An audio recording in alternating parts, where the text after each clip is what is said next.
Dave, you know that I don't know how to sing Negaraku. Because I was brought up in US. You know that. Sounds like you're not prepared to get lucky. Oh, that hit me, man. That hit me. Hit me hard. It's Azizul. Azizul is up on the top. Is that Azizul? Yeah, it's him. Okay. Now I see. I get. Okay, that's a different angle. Yeah. That's why. Do you still listen to Eminem? Yeah, I still do. Yeah. He's kind of made a comeback a little bit. Yeah. Yeah. Do you see parallels between you and him? Yeah, I think it's for sure. You know, he's kind of not the status quo. You know, he's kind of like doing something that's not the identity. You wouldn't know it. It doesn't align with how he is, his identity, and he kind of broke in. You know, mostly black artists, right? That dominated, and he's the white guy, and he never towed the line. Right? He always did what he thought was what his calling was, what he thought was right, and also that he's actually looking at the last 20 years, he's really transformed as a person, right? Into a dad and a grandfather. Yeah. He kind of like grew up too, right? And then now getting back into his craft again. So yeah, kind of similar too, right? Like I'm doing something that's I shouldn't be doing, right? It's not, you know, a small Asian guy shouldn't be a world-class sprinter. It's a white guy sport. It's a European. It's the big guys. Then I make a breakthrough, and then a whole bunch of guys like me, from my part of the world, they make breakthroughs too. And then back in 20 years ago, Asians weren't at the top. I'm sort of the first one to kind of break through, and now Asians are at the top. You know, I think, in the last sort of 10 years, we've held 1, 2, and 3 world rankings, top 3. We've had a couple world champions, right? Not just Azizul, but even a Japanese guy too, Japanese girl, you know, and then we've got Shah coming up. So, it's just take one to break through. And same with Eminem. He's kind of like basically the first white guy to break in.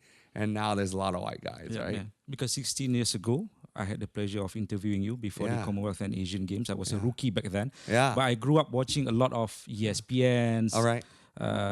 Sky Sports. So you see larger than life personalities. Yeah. So you were the first athlete that I felt like, hey, this guy is like a rock star. I mean, your whole demeanor is very different. You were so confident. I mean, growing up, were you always a confident guy? No. I only got confident because of sport. So that's why I really recommend sport, that parents enroll their kids into sport. And you don't have to be world class, but just try sport and the whole process of developing character. Because if you're long enough, you will develop character. They will learn pressure, right? Being under pressure, nervousness. They will learn to lose. They will learn resilience, to be able to bounce back. That is the critical. Resilience is more important than a lot of character traits today. I mean, but you did not have that growing up because, from all your... I had that through music, and I had that, because I started cycling at like 12, 13, and then competing at 14. So, I still had it in my critical years, my teenage years. Sport gave me more confidence. But as I rose the rankings and I got better, my confidence grew. So by the time, like I was last place, I tell this story a lot. Last place in my first race, right, at 14. And it crushed me. But because I loved it so much, I persevered and learned. And I didn't really win until I was 17, 18. Then I started winning. That's where the confidence really came from. And I go like last few weeks I went to swim meets, 1,000+ kids, and I see these kids are upset, and I bring my Commonwealth Games medal, and in one of them I was able to they gave me a whole table. I brought all my medals, my Sportman of the Year, Olympian of the Year, and that was a lot of receptiveness, you know. They lit up, and then the parents are kind of confused, like, why are you here, right? I said, I created Olympian Academy, and I'm here to tell your kid, don't be upset. Uncle was last place in my first competition. In fact, I didn't even know how to win until I was 17. And look at these. I won a global medal. I won a lot of medals, SEA Games, Asian Games, World Cups, right? And I failed at the highest level. I failed to bring home Malaysia's Olympic gold. But I also won Olympian of the Year, Sportman of the Year. You know, our king presented me with these medals. I beat Lee Chong Wei through that because he was like second place. So that I can tell them that, and in 30 seconds, it changed their demeanor. So if Uncle can do it, you can too. So how did Uncle get his start? Because you came from a traditional family. Yeah. Sport was not traditional back then. Well, yeah, my family was a musician. Yeah. So they wanted... And academics. So they wanted you to become a musician or an academician? I think, of course, they didn't tell me, but they everything in our lifestyle pointed me in that direction, either in healthcare or in music. Because that's every single person in my family. They're all musicians, starting with my grandmother, 7 years plus of being a piano or music teacher. She thinks she taught it to her 90s. She's going to be 100 this year. So now, she has dementia, so she doesn't teach anymore, doesn't play anymore. But she was playing and teaching into her 90s. So her 3 kids, all masters, PhD in music, all multiple instruments. And the next generation, my brother, my sister, and I also. But then we didn't do it for a living. Yeah. They went in healthcare. So my brother's a doctor. My sister's a nurse practitioner. So my mom, dietitian. My dad, preventive care doctor and a musician. So now he retired from being in healthcare. So now he just teaches music. Actually, he's never made more money than now. He's made more money now than back in the day, ironically. But yeah, semi-retired. And I think the expectation was for me to go down that path because I'm a naturally talented violinist. Yeah. Much more than an athlete. Yeah.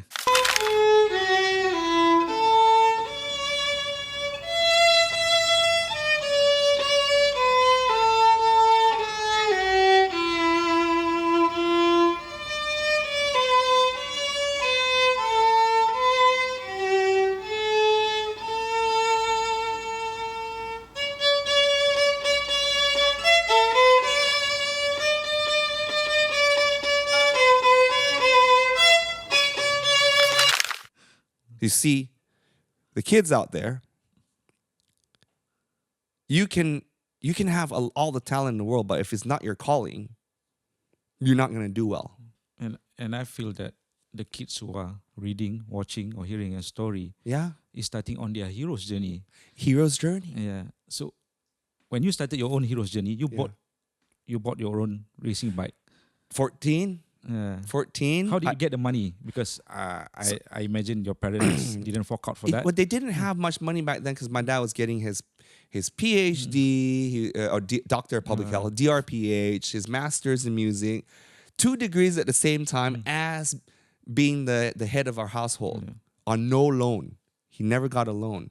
So now I look back, man, my dad's like Superman. So they didn't have money to like extra spare money, right? They already had, like invested in me like music class or whatnot and a few years private school.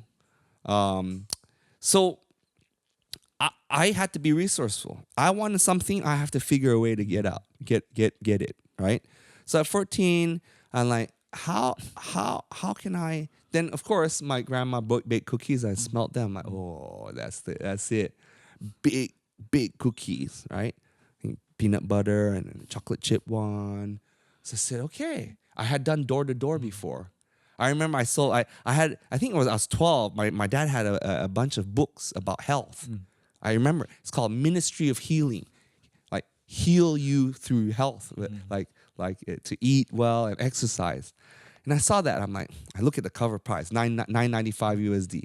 Okay. I said, Dad, you're not doing it. Can I have it? He said, no. Why do you want it? I said, I want to go door to door sell it. I said, okay. $1. I sell it you $1. So he never gave me. So you had to earn everything. So I had to earn everything. I said, $1 to $10? No problem. 10x. I say, deal. I think there was like 50 of them. I went door to door. So I learned that way. And I even made my best friend at the time, James, J&J Books, James and Josiah. J&J Books. So I tied a box to my skateboard, door to door, and sold out within like 2 days. 50 books in 2 days. So you got $50 out of it. 50 times 10, yeah, 500. $500, yeah. Divide by 2, $250 at 12 years old. I said, okay, so I learned from that, right? Okay, now cookies, $1 a piece, right? Back then, it was 1994, a lot of $1 it's a lot of money, yeah. right? So I did it, door to door. I think it took me a little bit, like maybe 2 weeks. But my neighbor, who was an ex-U.S. national, actually, he was the national team as my future coach 4 years later. Okay. Mark Whitehead was a teammate, national team member with my former neighbor. So I begged him, because I go to his house, I look at all his bikes. Hey, that one fits me. Whose is that? Oh, that's my wife's. I never see her ride it. Sell it to me. And he said no. Right? He worked for Schwinn. It was a Schwinn, the brand, which is like Trek today. It's like special. It's like Schwinn back then was like the top tier brand, right?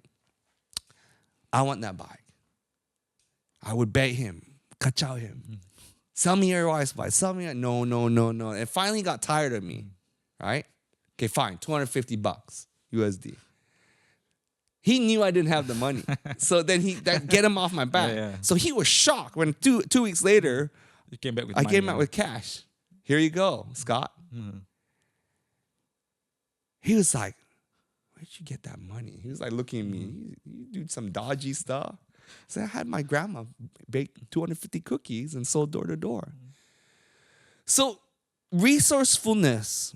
Okay, with sports, for sports parents out there, 2 critical skills for your kid, character traits, double R, resilience and resourcefulness. You have those 2 traits, your kids will go a long way. Resilience is the ability to fail and bounce back, right? Now, Djokovic has been famous for saying that. On his interviews, they always ask him, what's the difference between the top, you guys, meaning Federer, Nadal, him, and the rest? He says, resilience. The other guys, they'll make a mistake. They'll get angry, and then they continue to play, but it lingers. Difference between him, Federer, and Nadal, is they're able to bounce back faster. They forget. They get still angry. They're still human. They get angry, but they forget and bounce back fast. So I have, maybe I'm not that level of Novak, but I have a very high level of being able to bounce back. Whatever that setback. Like my worst ones was when I crashed my bike. Twice landed me in intensive care unit. I bounced back in 4 months to Olympic final. Yeah.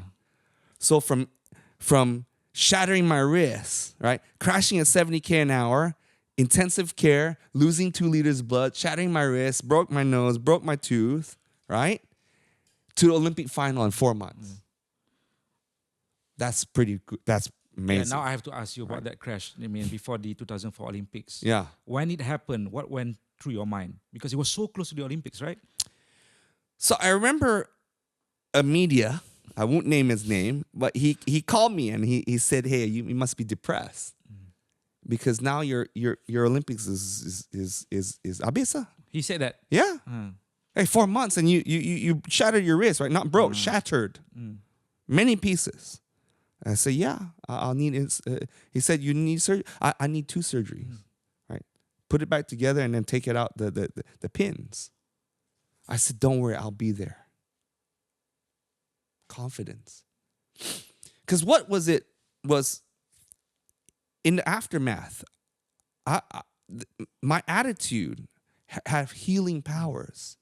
If we're negative, our body listens to us, to our mind. Our mind is very powerful. My body listened to my mind. My mind said, I'm going to heal in time. My mind drove every single day, and I was grateful. I just happy to be alive because I could be dead. That's number one. That's number one. So in any scenario, I'm glass half full, right? There's still a little bit doubts in, but I kind of feel that I trick myself. I program my mind to possibilities. You know, everything I do, there's like less than 1% chance of being successful. There's less than 1%, a 0.001% chance of me winning Olympic gold when I'm last place at 10 years earlier. There's less than 1% chance. I remember I started working in sports psychology. I should have done it earlier in my career, but I only did it when I was hit rock bottom. And when I hit rock bottom in my career was 2008 Olympics. This was post-Beijing. This is Beijing. 2008 Olympics. I had the honor, but also the responsibility of carrying the nation's hope. I mean, I shared it with Dr. Lee Chong-mei, right? Of bringing home our Olympic gold medal, right? And I know for a fact that the pressure was there, expectations there, because they invested $1 million USD in those 4 years into me alone, into my preparation. 1 million USD. And back then it was like 3 million ringgit. In 4 that's a lot. That's a lot of taxpayer money. I have an obligation, or I felt, to perform. And I was on Nike billboards and FedEx. I was on the LRT, inside and outside. The whole LRT is me. So I felt that weight, the weight of the shoulder of the nation. Was that the first time you ever felt something like that? Something heavy on your shoulders? Yeah. Because now I've proven myself. I was at the top of the world and there was a chance. Because the expectations before Athens was nothing, because I come back from near death, right? So everyone gave me a break. But then I perform in that scenario, in that circumstance, against all odds. I performed, and I was just that much short of a bronze. And then also, the silver medalist was a doper. And he lost it was proven that he was doping in those Olympics, right? So it's like, okay, Beijing, I got to perform. And I didn't. So I started working with a sports psychologist because that was the first time I had to confront that I was kind of depressed because I failed. So, but now at 30, a lot of people are counting me out because at 30, you're supposed to be past your prime, right? 5th in my first Commonwealth Games, 5th at my first Olympics, 5th at my second Commonwealth Games, where I was the favorite but failed because I also got sick the night before, high fever in Melbourne. 5th. So I was working with Dave Williams, my sports psychologist, and I said, maybe it might be my last Commonwealth Games because it's my 3rd and I'm already in my 30s. I would like to win a global medal because I failed 3 times. Back then, I didn't consider Asian Games global medal because Asians weren't the top ranked. Now, you could argue. Yeah. But Commonwealth Games is global medal because in track cycling, the Olympic champ is from UK. Yeah. The world champ back then was from Australia, right? And the world silver medalist, Azizul, right? So I said, So Dave asked me, say, okay, so your goal is a medal.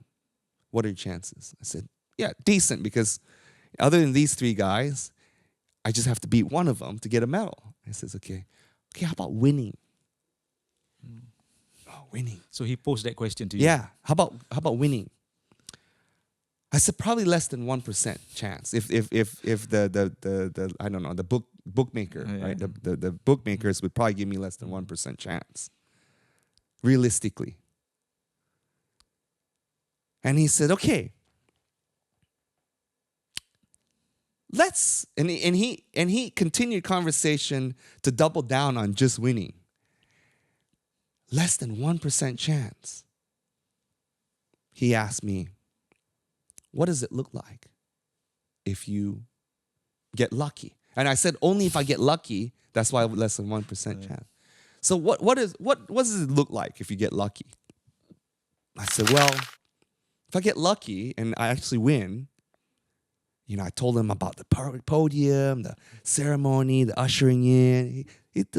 So he was helping me manifest, right?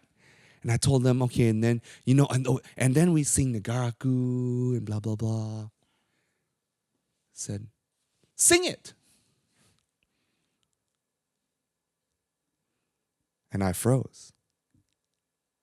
Dave, you know that I don't know how to sing Negaraku. Because I was brought up in U.S. You know that. Sounds like you're not prepared to get lucky. Ooh, that hit me, man. That hit me. Hit me hard. So I was not prepared to get lucky. But my whole life I've been preparing to get lucky. So that changed everything for me. So I prepared that day from there on. My goals, my set, everything. How I act, how I thought. I sang Negaraku every day in training. And anyone can ask Azizul this. I'm not BS you, huh? Sang Negaraku and like that, top of my voice in training every single day at the track. And they're laughing, oh man, the result, Azizul, we joke around. Yeah. And, I didn't even understand the word, I mispronounced the words, but I did it every day. And I operated that way with the mindset that I'm going to win the gold. Less than 1% chance, don't matter. I'm going to get lucky. And lucky started happening. Chris Hoy didn't show up. I remember semifinal, 6 of us. Shane Perkins I was in good shape. I led that. Normally I come from the back. I was confident. Led the last lap out, full gas. But in the last 100 meter, he blew by me like I was standing still, man. But I still finished second. But I was like, okay, well. 5 minutes later, attention, Shane Perkins has been disqualified. Whoa. Okay. Got lucky. Okay, final. Two from England, 1 from Australia, 1 from New Zealand. 2 from Malaysia. 2 from Malaysia. And everyone who watched that, still on YouTube, 1-2. 1-2, cross the line second. But then when I show my medal, when I go to all these events and show these kids, I said, silver medal or gold? What happened? 5 minutes later, attention, Azizul has been relegated. Yeah. Luckiest day of my life. Sang Negaraku, tears streaming. I won my global medal. I won it. But if I didn't prepare to get lucky, would I have won that gold? And the answer is absolutely not. Gila. Yeah. But that's how it is. I love the word gila because gila. Come to think of it, okay, you were born in the Philippines. I was born just born there because my parents studying there. Yeah, and then 8 years old, you moved to the States. Yeah. 2 years in Singapore before that. Yeah, because Did you always feel a connection to Malaysia all those years abroad? No. So how did you manage to find... I didn't feel that strong of connection because, I left at 5 and then 2 years in Singapore. So I still have memories. But the connection was, I was California boy. I just didn't know that I didn't have a green card. I didn't have a U.S. passport. I had a Malaysian passport. But it didn't cross my mind until I'm like 18 years old. The U.S. National Junior Championships were in San Diego, where it was my hometown, where I was living then. And then I'm like, I want to do it. I want to see how I rank again. I was able to do California State Championship because you don't need to be a U.S. resident or citizen to be state champion, but you need to be a resident or a citizen to be national champion. So my coach and I figured how to sneak me in there. We covered my license. He just like distracted the people that at the registration, and we got in. And then I got number 2 in U.S. So I used that result to come back to Malaysia. And then throughout that time, it took me a while to build my identity as a Malaysian.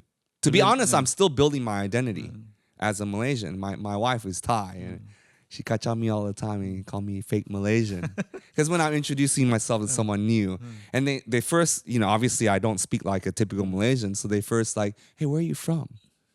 Right? Are you local? Because sometimes they some of my, it's subtle, right? Right? I use kacau a lot, or I can mix it up a little bit, right? But I also want to be true to myself. I don't want to try too hard. I want to be natural, right? So whatever comes out, comes out. So they like, okay, then I'll say, yeah, I'm actually Malaysian, I still have my passport. I'm not any. I had PR in Australia for a while, but I gave that up to move back here. And then she'll always kacau me, but he's fake Malaysian, right? But are you proud now to call I'm yourself very a Malaysian? proud. Yeah. Hey, look, out of my whole family, I had PR in Australia. I could easily and I could have got, all I had to do, I had 5 years PR. I just applied for the passport. I would be an Aussie citizen by now. I didn't. I gave it up. I moved back. I had my kids here, my 2 younger ones, and I brought my wife's, the 13-year-old here last year. I'm not going anywhere. This is my place for life. This is where I choose to live. It's by choice. And most people don't have a choice. I have a choice of getting an American passport if I wanted. Of course, these days that's not worth that much as it used to be. The American dream is gone. No? Asia is where it's at. But I had Australian PR. Australian passport is still quite valuable. I'm by choice a Malaysian. Yeah. And keeping it that way. You've done a lot than just choose to become a Malaysian, represent Malaysia. You practically built the track cycling program. Not single-handedly, obviously, as the catalyst. Yeah, you were the catalyst, yeah. John Beasley and Azizul together built that. Of course, with 3 of us built that, with the support of MSN and KBS. And Simon Darby was also critical, and a few others, right? Catalyst. So I basically, from that, give me the confidence to build anything from scratch. What strikes me just now, when you came into the studio, the first thing you asked me was, where's Azizul on the photos here? And not yourself. Why was that? Well, he's an icon. Nicole's an icon. Chong Wei is an icon. I felt that I don't put myself at their level. I mean, realistically, I tier it. There's tiers. There's several tiers in my mind. I got to second tier. I'm a second rate. I'm proud of it. Don't get me wrong, but I'm second rate. These champions are legends.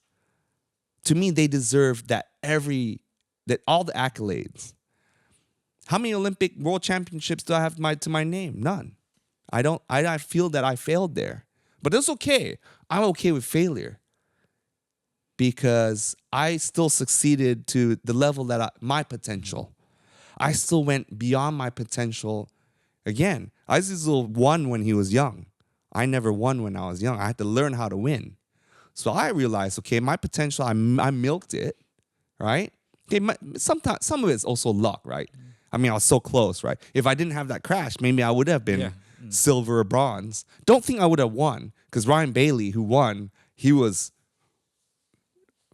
20 meters up the road. But you would have been. I think I would have got. I think I would have been. I would ended up with a silver or a bronze. Probably a silver, right? Because I just lacking that last in 200 meters to go. I was on the outside, right? If you look at that, I just lacking that power. I think I lost that in that 4 months of recovering, right? And I lost 3-4 kilos of muscle mass, but that's how it played out. It's okay. It's all right. Yeah, I'm proud of it. In Malaysian track cycling, you can't mention your name without Azizul and vice versa. It's like Top Gun. Yeah. It's like Iceman and Maverick. Yeah. How do you see your dynamic with Azizul within the context of Malaysian track cycling history? Oh no, he had his best years after I retired.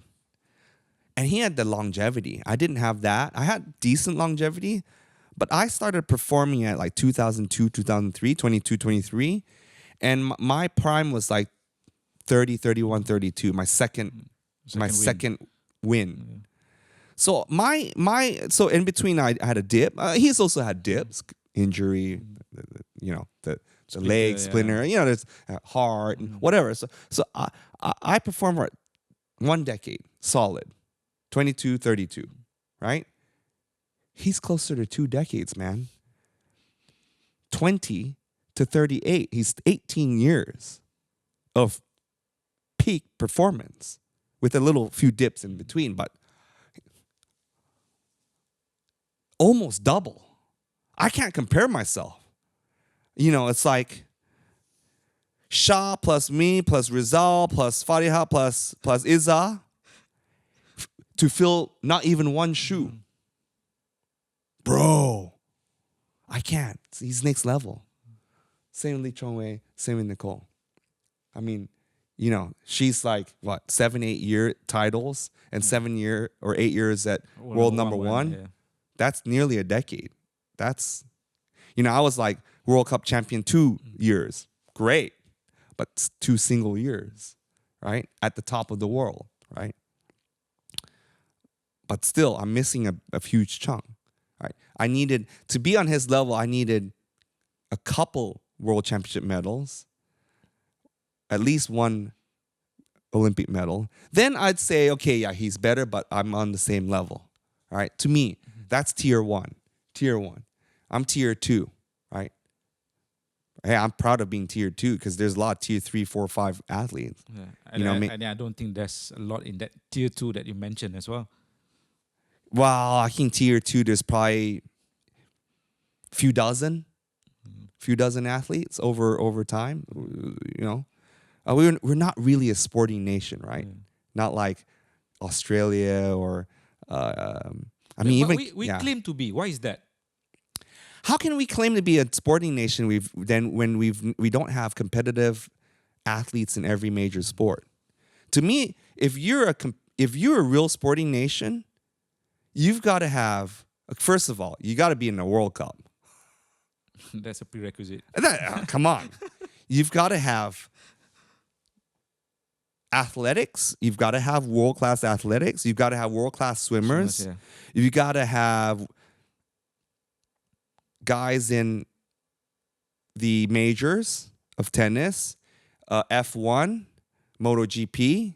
I mean, if you Australia, they check all the boxes. All the boxes. Italy, France, Germany, they'll check most of the boxes, at least half in any given decade or in any given time, right? Of course, U.S., China's already coming up. China, you can check that F1 box. You can check already. They're already in the majors. They got a handful, women's mostly, but now even the men coming up in the first round or 2 or whatnot, right? Japan, absolutely. Checking all the boxes, right? Korea, debatable. Korea, their challenges, they have better athletes, if not, or good or better athletes, but their system, their leadership fails them. Like in track cycling, for example, they used to be a powerhouse at the Asian Games. Japan, China, Korea. Now they're behind China and Japan by leaps. And they're behind Malaysia in sprint. It's leadership. Yeah. But the athletes, top notch. Top notch. Yeah, I mean, having said that, okay, we're not a major sporting country. And so what you've done, what Azizul has done, John Beasley has done for track cycling. So we're going to narrow down to track cycling. Is something that is very special. Very. And there's a fear that after the age of Azizul and John Beasley, so I'm hoping it doesn't happen. We still have Shafi Daus, we still have Iza. But the thought of it ending, is it something that you feel? That it's just going to stop like that? The challenge I have is it's going to be everyone will be always talking about the past. Yeah. And unfortunately, the trajectory is not in the right direction. I'll just say that. Yeah. Trajectory, sport, programs, it's all about momentum and momentum. Momentum's going in the wrong direction. So yes, we still have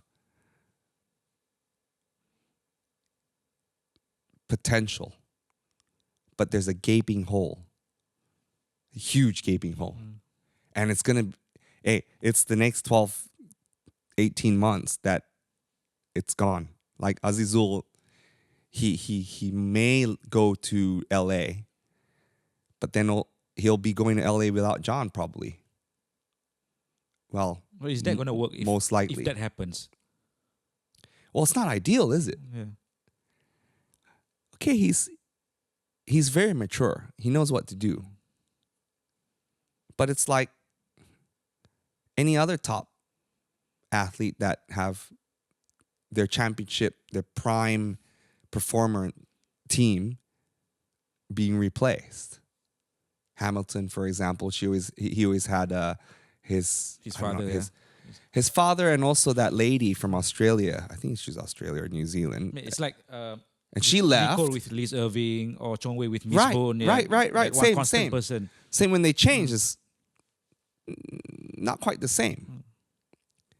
But Aziz will be fine because he's champ. He'll always rise the level. It's everyone else that I'm worried about because I know. I catch up with John. He lives near me. We go on walks. We went hiking like a couple of weeks ago. So we had some challenges with our relationship when I was a coach because I'm very competitive. I'm cutthroat. So we had a little bit of falling out, but we made up. We're like family. Was that when you were coaching Thailand? Yeah, that we had a big falling out then. I remember your celebration at the 2018. You know, it doesn't help because I have a big ego. And but you have to have that, right, to succeed. You do, but you can be managed, and I didn't manage it very well. What the celebration for what? For not only that, also the big talk. Even Azizul and me too. Like not a falling out, but like I'm sure like he wasn't too happy. Was watching me like Peacock. Peacock. Yeah. I'm one of those, man. People either love me or hate me, but it's authentic to who I am, right? But now I'm better. I've grown. I've learned. Age, right? Age helps. But when I'm in my 30s, of course, you definitely make mistakes. But when you were coaching, especially at the Asian Games, did you feel like you had something to prove? Yes, I did. Yeah. Because because they never asked me to be a part of the leadership team.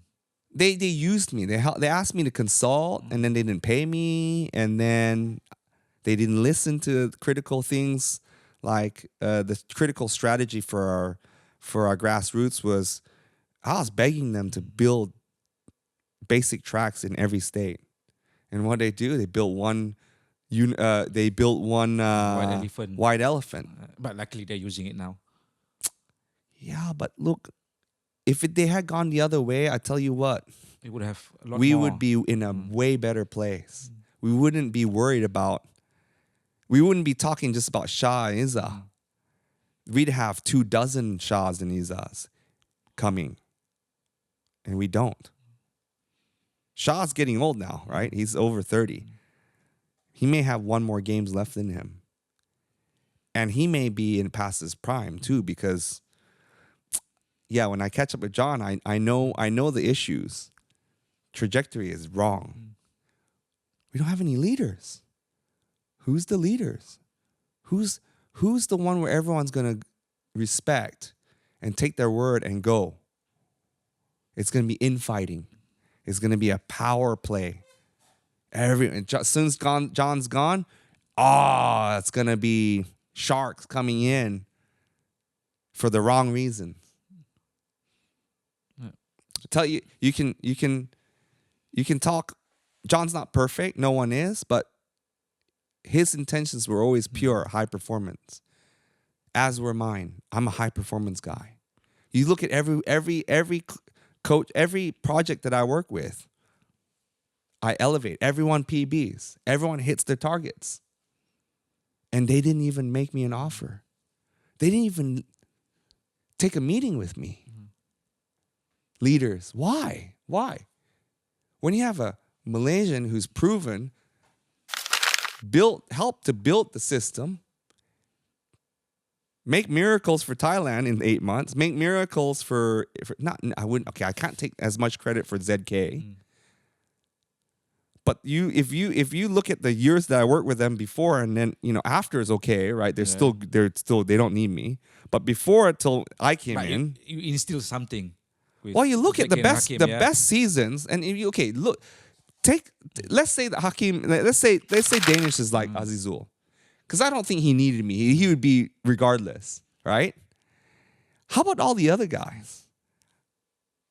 Damok, Sharifuddin Azman, junior world champs when I started working with him, right? Adam Nordin, CEV, no medals. The year I worked with them, 3 podiums. So if you're looking at all the data, then you know that, okay, what's the difference? What do they do differently? Right? I can't take all credit, but you look at the data. Yeah. So if you look at that, then you look at that. And even Sarawak cycling, right? Where they go from nothing, being that the last team or second last team at the Perak Sutma. And I know nothing about endurance. I come in, I learn it, and we come within 1 second of beating Terengganu. When they had to take all the national team guys, hey, if they have to make a rule. I tell you what, whoever is the sports minister, they have to change it. Because this single thing will change the landscape of cycling. Sukma is for developing athletes. National teams should be not doing Sukma. The whole point is to identify for the national team stupidity. That's why I'm hard on leadership. Hey, every single sports minister, the single most important decision you can make is change Sukma to eliminate national team so that we can actually have Sukma be grassroots. That's the whole point of Sukma. Oh no! Right? Yeah. That's you. You're the type of a person who speaks his mind because I speak my mind. But I speak the truth. Yeah. If you had been more political, do you think circumstances would have changed for you? Maybe. I don't know. I can't be political. I'm high performance. I can't play. That's why I decided to walk away from high performance sport. Yeah. How did that decision come in 2015? You had another bike crash 2 years before that, right, in 2013. When you crash at 23, 24, you can make a comeback. You have that same crash at 33, 32. Well, I wasn't able to. I tried everything. Working with specialists. I had my sports psychologist, and I couldn't even get out of the first round in World Championships. I was lucky to to get a little bit lucky at my last Asian Games and got promoted to bronze, right? So that was my last big result. It's my only result after post-crash. But before that, I was like riding the high, right? I was better than Azizul before, right? Even in that race where he was behind me, right? And I was about to win it. So I was, at that time, because he was also recovering from his, right? Yeah. And it takes a few years. I didn't have that few years left. Shah was coming, and John said, look, most of the ACC, it's only 2 per country. I'm going to have to pick Shah. If you're the same level as Shah, I'm going to have to pick him because he's the future. Sure, yeah. So that's what made me decide to call it, make room for Shah. Your journey was not easy, post-retirement. I was very hard because I wanted to challenge myself, but then I picked something that I had no business. I had no background in F&B, had no background in the tech background, and I decided to do a tech startup in F&B, right? Uber for chefs to your private home. I was blindsided by the failure of my marriage at the same time. So the failure of the marriage was like overshadowed the failure of the business. But it all happened all at the same time. My whole world caved inside. That's when I decided to restart, move to Chiang Mai. It felt like coaching was your calling after high performance. I felt like it because it was really, it's my calling. In fact, I'm doing it today. It's just not doing high performance coaching. I'm doing family coaching. I'm starting Olympian Academy, and I want it to be global, starting from Malaysia, building a global unicorn. You know what it's a unicorn? Yep. 1 billion valuation. USD, not ringgit. USD. And I have the roadmap. I have the mindset, and I'm building the team behind me. Institutionalizing mindset driven by Olympians. We're the case studies. So I've gone from me, right? When I retired, it's all about me. Josiah, the coach, high performance coach, help Jai to beat Azizul, help Hakim Danish to acquire the world class mindset, right? Did the Olympian the goal setting, right? And it worked. He ticked every single box, and now he's in Moto 3, right? So applied to my sport where I'm expert, applied to a sport that I have no background and no knowledge about, but that works. But I can only help 1, 2, or 5, 6, or 10 people. Okay, if I want to make a difference in the world, if I want to grow my wealth and my generational wealth, I need to help thousands, tens of thousands, and millions of people. So I eventually found a way to build Olympian Academy, to come to back myself. And even I didn't really believe in myself. It's still doubts. But I found the people to mentor me. Joel Nyo, he's done it. And he believed in me. He put his money behind me. His personal money. Not his fund. His personal money. Chen Chao, who was his previous co-founder in Groupon and in Fave, and he also backed me. So now it's like, okay, these guys believe in me more than I believe in myself. There's less than 1% chance that I'm going to build a unicorn from this Olympian Academy, but let's do it. If you look at Olympian mindset or high performance mindset, it's long horizon. Doing a few sessions or it's not going to really be impactful, right? It's long, it's consistency. It's the people who always go back and constantly in search of leveling up, right? Personal development. So this is the ecosystem I'm trying to build, that I'm building to support that. Because it's a lot to get in the best of the best. No one can do it on their own. But if we have an ecosystem, then they're part of that membership. They're part of that community. And that's how I see this. Yeah. 2 questions from this. Yeah. So is high performance coaching is out of the question? And do you see Olympic Academy as the way forward for you yourself. Oh, 100%. Bridging that gap when we speak about who's the next Azizul, who's the next Nicole, who's the next Chongwei. Yeah, except that instead of looking out for Malaysian cycling, I'm looking out for Malaysia. Yeah. That's so cool, man. I think it's cool that you brought your medals. Yeah. When you have the camps with the kids. Yeah. But if the kids had one question, this question to you, Uncle, if you had one more race in you, would it be sprint or Kirin, and why? Oh, Karen, of course. Because Uncle was not powerful, was never the most powerful, was never the fastest. Uncle was probably in the sprint bottom 20 or outside of the top 20, right? But in the Karen, Uncle got a chance. So you choose an event or an environment where you can be the underdog and still win. 100-meter running, it's pure physical. A little bit mental, but pure. If you don't have that core, you're screwed. But if you do something like, I don't know, what's a sport where it's like you don't have to be physically the best, you're mentally the best, you can do well, right?